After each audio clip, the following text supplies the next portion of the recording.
All right. Well, welcome back to the show, everybody. I am so excited because today I have Lani Edwards on with us today. As many of you probably actually know her as Lone Star Lane with Lone Star Lane Photography. I am so excited to have her on here. She is an amazing Western wedding photographer, ranch wife, all the things, does so much in agriculture. So, Lani, I'm just going to kind of let you take it away, share a little bit about your story, who you are, where you're located, what you do, all those sorts of things. I am located in eastern Utah. So I live in a little tiny town called Clawson. There's about 50 people. We moved here in October of last year. I grew up in Sanpete County. I grew up showing lambs at the county fair and I also did horse 4-H. And so I've been around horses and ag my whole life. And so when we got married, we got into breeding, and then my husband is getting into roping, so we have some roping steers. So we have lots of horses, some cows. I have a bottle goat, but I mainly do Western weddings. I did my first wedding in high school when I think I was like 17, and charged $200. And from there, I was really scared to get into weddings just because it's a lot of pressure. And I just love my couples. And so that was kind of the biggest thing that got me into Western weddings, was just the couples and the way they just bring you into their life and you can connect with their family so much. And yeah. I absolutely love that. I feel like we are so blessed within the agricultural industry to just work with some truly amazing people that people in other industries don't necessarily get to experience. So I love that you brought up kind of working with Western wedding couples and things like that. Expand on that a little bit more of like what makes the Western industry, or people that maybe don't know, especially about like, maybe some Utah or Idaho, Utah, right? Utah, am I right? Utah Western wedding traditions that are a little bit different, I guess you could say, that you've shared with me before. So one of the fun things I experienced in December, I had a videographer that was at a wedding with us from up north. I say up north, but like Salt Lake, and she had never done a Western wedding before, and she was just friends with the bride. And so she showed up and she was telling me, she's like, "This is just different. Like I don't know what it is different." And I said, "It's because it's a Western wedding, and the couples and the family just invite you into their life, and there's a huge difference you can feel from like just like a city wedding to a Western wedding." And um they do have fun traditions.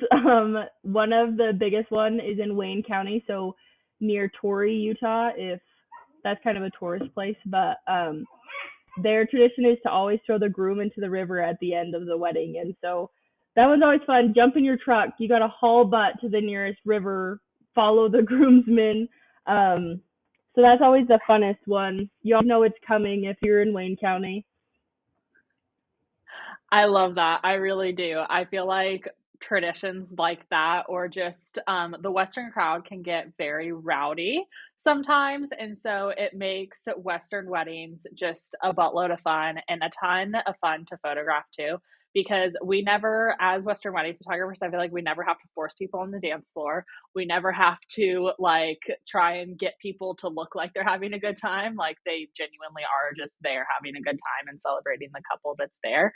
Can you talk a little bit more about just kind of your journey into Western wedding photography, like going from shooting your first wedding for $200 when you were 17 to now having a really awesome business that allows you to kind of stay home while your husband is out working in the mines and just different things like that? So, I think the first year that I did weddings, not full time, but I was just working, I think I did like four. And then the year after that, I think it went up to 12. So it kind of did a big jump from how many I took. I've never really put a limit on it. I just do what makes me feel comfortable. And so I used to work at a meat processing plant. I was the receptionist, and I loved that job. I love what I did. My dogs are barking. Um, and I kind of just got to the point they switched owners, and it just kind of felt like a good point to be able to go out on my own. I felt like I was making a good income. I was making about the same as my husband, so I felt like it was a good time to go full time. So the first year I was full time, I took 30 weddings, and that was last year. And this year I'm planning on taking about 30. I felt like that was a lot for 1 year, but I did it. My turnaround time is 2 weeks for which I've never went over the 2 weeks, and then for just like regular sessions is 5 days.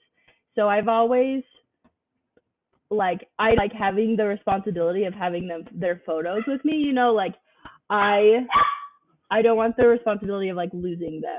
And so I'm really just like get it out, get it done. One of the things we talked about was sometimes I call myself a bare minimum photographer, and not that I don't like love my couples and treat my couples just as good as any other photographer. Like I give them everything, and I have such a good relationship with them.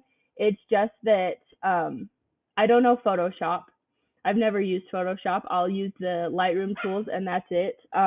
But I think social media puts a huge pressure on how you should run a photography business. You see the reels and the TikToks that are like, I just spent 2 hours, 3 hours culling a wedding and things like that. And, or, you know, calm down asking about your photos. It takes me 3 weeks to edit them. Like it just, so then when you're new and you get into it, you see all of these videos and you're like, oh crap, like I really need to be so detail oriented. And if I'm not taking 3, 4, 5 weeks to edit a wedding, then I'm not doing it right. But it's like nobody can run their business perfect. And, I would rather move the branch than I would edit it out. And I would rather slick their hair down with some spit than I would edit it out. Like, it's not so much bare minimum as it is like simplified almost. Yeah, absolutely. And I feel like that is so important for new photographers to realize sometimes because when I first came into the industry and started shooting things outside of the livestock world, like families and couples, and then now weddings, you see a lot of stuff on social media and there's a lot of pressure behind it because you feel like you have to fit this mold. And I feel like that's what makes us different as wedding photographers, that like we serve the same client basis, but you and I are different individuals, just as you're different than another wedding photographer down the road type of thing. And it's the way that you act with your couples and your personality that you bring behind it, I feel like is a big portion of it. And we're all here to serve different people. There's definitely a seat for everyone at our tables. Like this world needs more photographers and especially more agricultural marketers and things like that. And so don't feel the pressure behind getting on social media and people being like, hey, I just spent like 5 weeks editing this wedding and you come into this business and you're like, oh, well, I felt like I could edit this in a few days. Or just everyone's process is a little bit different. And that's completely okay because everyone runs their business different to be able to cater to different markets, cater to different people, things like that. So I love that you kind of touched on that and just kind of like talk a little bit more about that journey within yourself of kind of getting over the perfectionism aspect of, and maybe you've never struggled with that. I know me personally, I am a perfectionist at heart. So it's like, I see photos sometimes and I'll sit there and I'll like have to sit at one photo for like 2 hours and I hate it when I'm done with it. And then, but just kind of like talk about that, like your back end process of going through photos and just things like that. I think one of the biggest thing you have to remember is that your client didn't see the photo, and so a lot of people like overthink the photo. They're like, anyways, I'm a very chill person, so like I don't know. I've never felt a really big pressure to edit every little thing out, and I think my clients have always loved their galleries. They've always spoken good about me. They recommend me to people. I think it's just not overthinking it. I won't stare at a photo. If it doesn't click with me right away, I'll delete it and move on. It's just don't overthink it. You don't have to be perfect, like your kids will love their images. Just try to fix the little things while you're there. Another big thing I think is kind of showing your personality and what you wear to places. Like I always felt like there was a big pressure on always wearing all black to all of your weddings and or wearing a dress. And I had a really hard time with that because one, when I would wear dresses, you squat down and things like that, and I was always so like self-conscious about what was going on and that I was going to trip over myself or I was going to flash someone or things like that. And then with wearing all black, a lot of photographers wear jumpsuits, and just like with my body type, I wasn't comfortable wearing a jumpsuit. Like it just wasn't my style. Like I am a Ariat pants and hoodie girl all day, every day. That's what I wear all day, every day to sessions. But for weddings, I just wear my nice pants, boots, a nice shirt. That's what I feel comfortable in. And I think you are comfortable. Your photos turn out better because you're not so worried about what you're doing or what you're wearing or fixing, like fixing your shirt because it's a little cropped and you don't like that. Or, your dress keeps going sideways, So I think that's another big thing is just like showing you, and my couples have always been supportive of that. I'll let them know kind of at their engagements, like, just so you know, I'm very casual. And especially Utah Western weddings are very casual. We don't have like black tie weddings. Usually it's like a barn reception, like they are casual. So I think if a couple told me, we would want you to wear something more professional, or not so much professional as like formal, I would. But I think professional is how you handle your couples and how you present yourself, not so much of what you're wearing. And I do think, especially with guests, like they're more, like I feel like I'm more welcoming. They feel more comfortable coming and talking to you if you're more like not presentable. What's the word? Approachable. Like they feel more comfortable coming and talking to you. Same with the bride and groom. And so I think it's just a lot of running your own business is it's your business. It's not anybody else's. They can give you advice, but you don't have to follow every trend or video you see. I taught myself everything I know. And so um it's just different. Like obviously if I teach myself, I'm not going to know what everybody else is doing. So just be yourself. It's your business. Yeah, absolutely. And that's what makes your business is your personal brand behind that. And I think that you have done such an amazing job with that, with the creation of Lone Star Lane and just your branding behind your business a little bit. Do you want to share with everyone kind of your journey from just a really cringe name that you don't even have to say that you made when you were 17 to now having Lone Star Lane and all of those sorts of things as well? So I started out with Lani Reber Photography. Reber's my maiden name, and then I went and I called it CB Photography, but it stood for confidence boosting. And not like I was boosting anybody's confidence with the edits I was using. Okay, they were not good, but that's kind of I had that for a while, and then I had put on my Instagram story like, "Hey, I'm wanting to change my name. Like, if you could give me ideas or suggestions, I'm like, I'll give away a free session for whoever's name I pick." And I think I was probably 18 at the time when I did this. And there was a girl that was in my high school, I think she was 14, and she had commented on there and said Lainey's Lone Star. And I've always I don't hate my name. I like the name Lainey. I feel like it's unique for my age. There's a lot more now, but I always wanted to be called Lane. I wanted that to be my nickname so bad. And so I like the Lone Star part, but not so much like Lainey's Lone Star. And so that's where I got Lone Star Lane. Is Lane is for Lainey. And now it's just kind of that's what I'm known as because a lot of people have their name in their photography name, so it's like people automatically know what your name is. But I get referred to a lot as Lone Star or Lone Star Lane. When I worked at the meat processing plant, the owner's mom would always come in and she would bring her friends or her sister and she'd be like, "Do you know who this is? This is Lone Star Lane." And so it just kind of, I gave myself the name and it stuck. And yeah, it just, Like I got my hair done the other day and a girl came in and says, "Oh, are you Lone Star Lane?" And it just, I don't know. It's kind of fun that I built my own brand, from a 14-year-old girl's suggestion that she never used her free session. And so that's kind of where it came from and how it built it, and it's just kind of built up from there.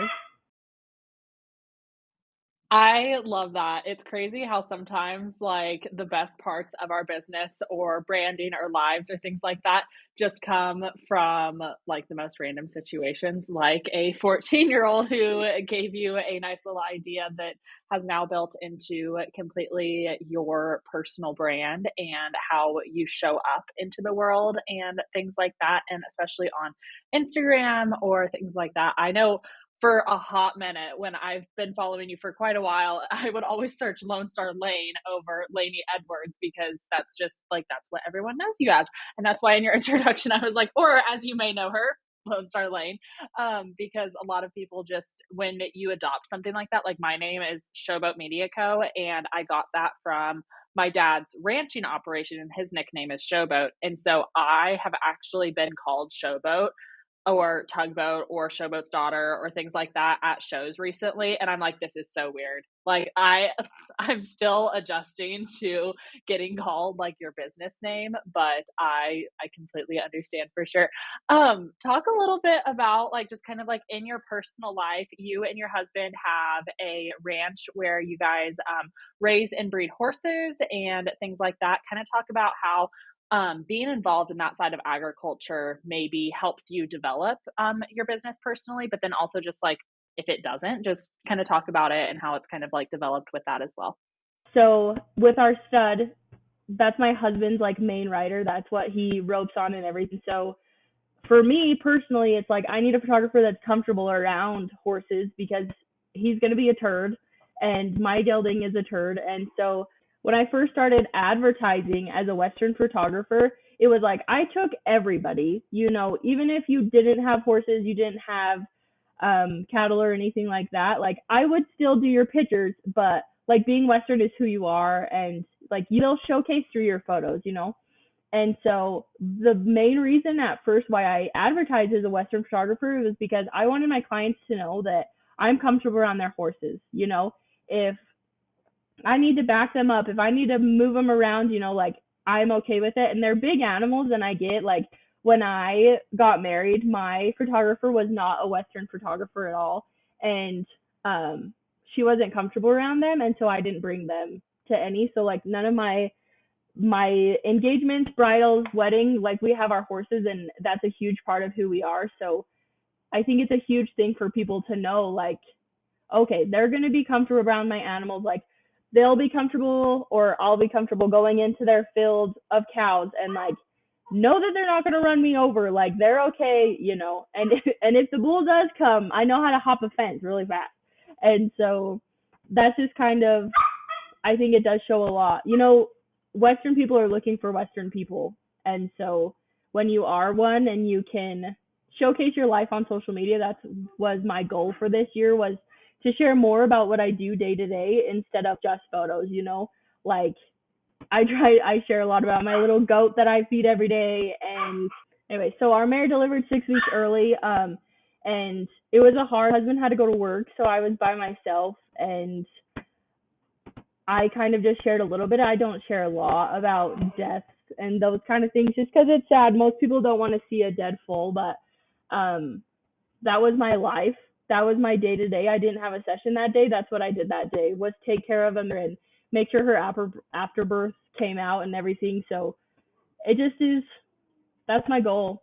Share my life, make people more comfortable that it's sometimes it's funny I show up to a session, they're like, oh, how's this doing, how's this, they ask about my life, and it makes I feel like it makes them connect with me more and get me and get my life.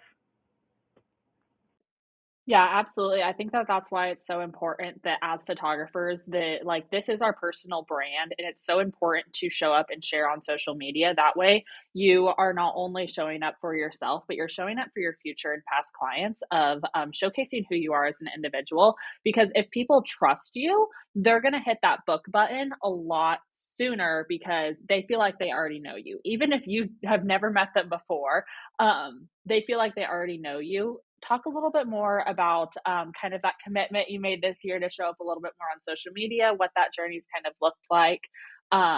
Just sharing like more about your life and things like that. And as a business owner, kind of why that's important, you think. I think the why I never have showed a lot of my life is just with like Western fashion world, things like that. You see a lot of things like, oh, that person's not Western. Oh, she thinks she knows that, you know. So I feel like because of the negative energy we get from that part of it, it was like I never wanted to show because I didn't want anybody to think that I was faking it or I was like putting on a show for people to like push that I was Western or that, you know. And so this year I just was like, screw it. Like, this is my life, you know, whether we don't own 100 acres, we own seven. Like, you know, we don't have this huge fancy lifestyle that a lot of people can share, and so it made me feel like I wasn't like Western enough, you know. Even though I was raised with horses, we ride our horses. It just it's hard. Like I've never worn a cowboy hat because I feel like I would be a fraud if I was. And so now it's just like I want a cowboy hat. I want a nice one that I can wear when we do like we go to shows, riding club shows and things like that. That you have to wear a hat, and it's hard with all of the stigma around it.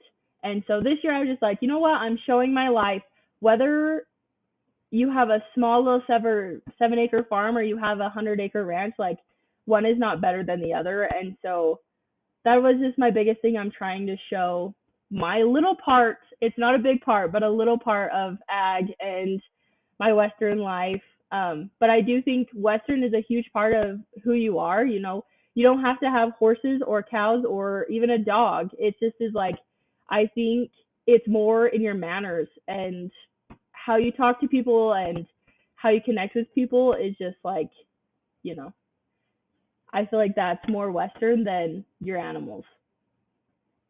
Yeah, it definitely is, and I feel like that, like, full circle moment of what we were talking about earlier of showing up to these Western weddings and actually being able to truly connect with the individuals that are there and in attendance, like, as, Western wedding photographers, we're able to offer a service and a connection that, sometimes you don't get in other places, and I love how you brought up sharing your small part of agriculture, even though it may not feel like a lot. I feel like that's one thing that so many farmers and ranchers, or just hobbyists, or people in the Western industry need to get over the stigma of not feeling like what they have is enough, or not feeling like they have a story to share within agriculture. I think that we all have stories to share within ag, no matter what discipline that's in, where you're at within agriculture, things like that. Just share your story and be open to the public about your life and things like that, especially with people that there may be people on your page that aren't Western at all that are following you, but they love the Western content and things like that. And they like seeing the Western lifestyle. So I feel like it's so important to kind of, as a person that's involved in social media and agriculture in the community and things like that, to continue to show up for what you believe in and just showcase your life in a positive way and things like that.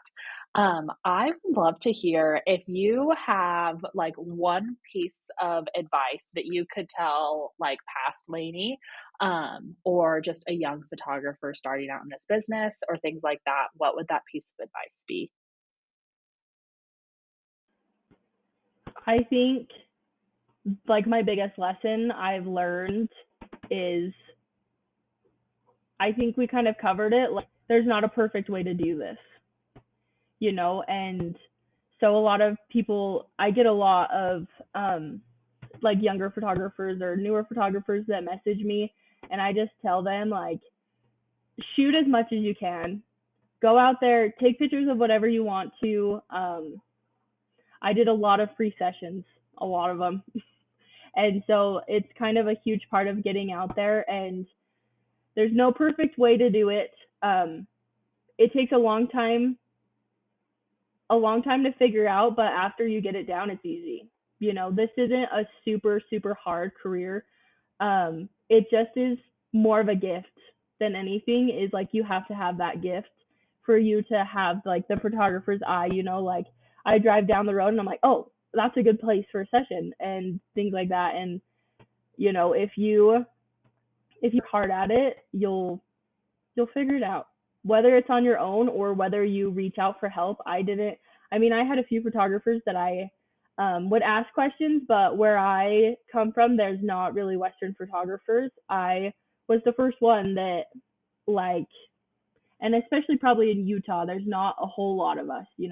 There's a lot more like elegant or temple photographers. But so I was kind of like one of a kind, and especially where I like was based, like there wasn't many of me, and so I think be unique, be yourself. You don't have to be perfect.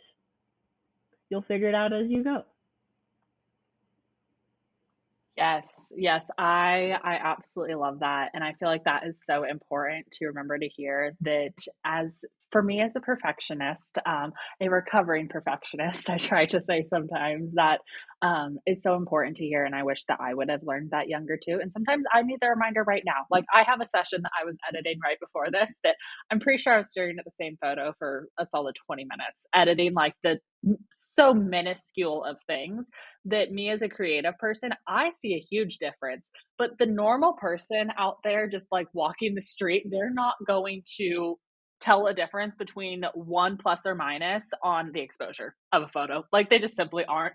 And I need to remind myself that sometimes. And I think it's such a good reminder to any new photographers out there. So kind of like over the next looking out on 2024, the next year coming for Lone Star Lane, what do you have in store for yourself personally and for your business as well? Do you have any like big goals this year for yourself personally or for your business, or maybe you can hit on both or things like that too? Personally, we're trying to have kids.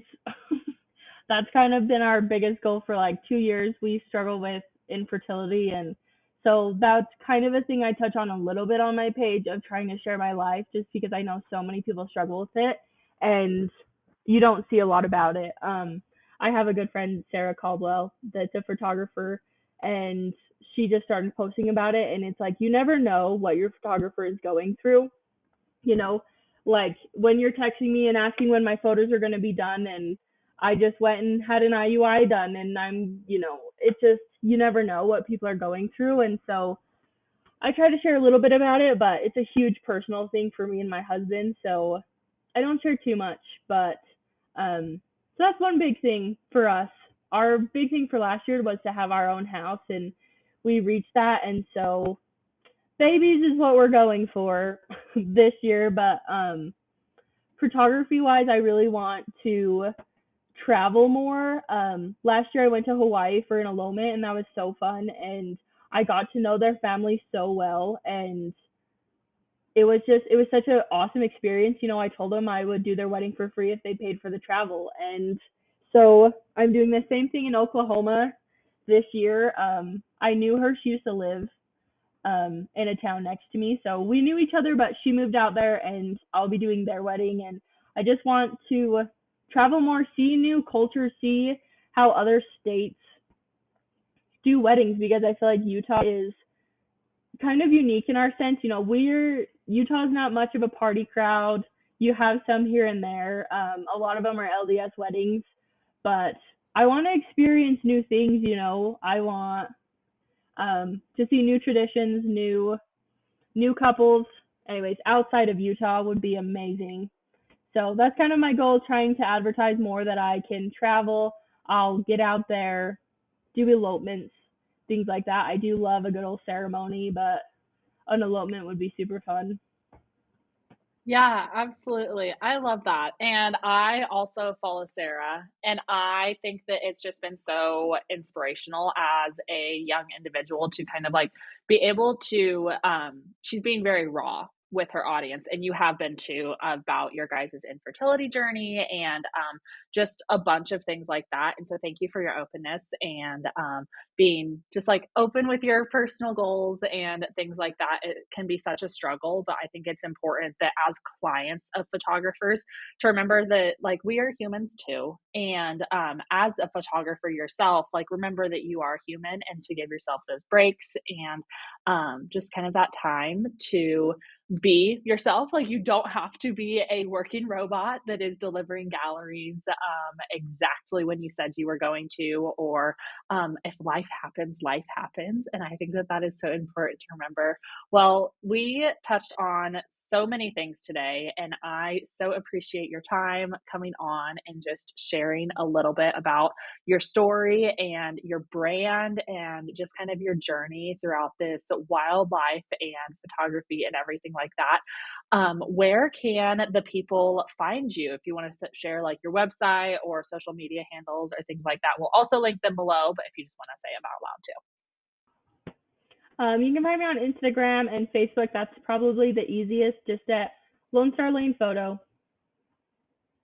I love it. I love it. Well, I will have all of that linked down below. And if you related to anything that Lainey had to share today, please go give her a follow. If you are doing an elopement sometime soon, especially somewhere like Hawaii, hire her or hire me or hire both of us and we can second shoot for one another and we'll come do your elopement in Hawaii.